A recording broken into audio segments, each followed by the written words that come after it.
Hi, Kip here. Beautiful day out here today. Thought today I would provide a couple of little tips for your heat pump.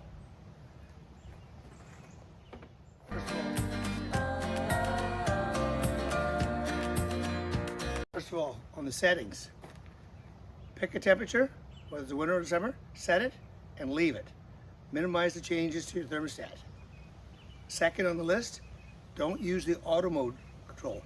Again, pick cool in the summertime and warm in the winter, but avoid that auto setting.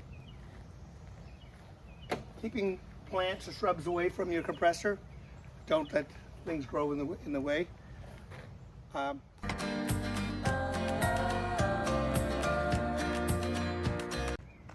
Cleaning the filters, probably one that's most often forgot. Definitely every couple months, definitely clean the filters. If you've got a lot of dust, possibly even do it monthly. And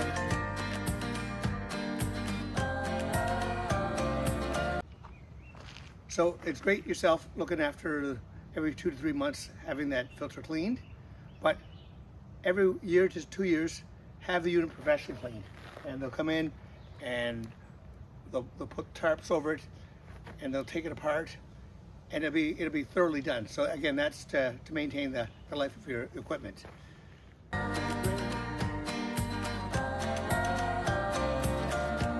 There's a drain in the back of the head. Again, keep that clear, especially in the summertime. There's extra moisture. So those are a couple quick tips to enjoy your air conditioning in the summer and your heat in the winter.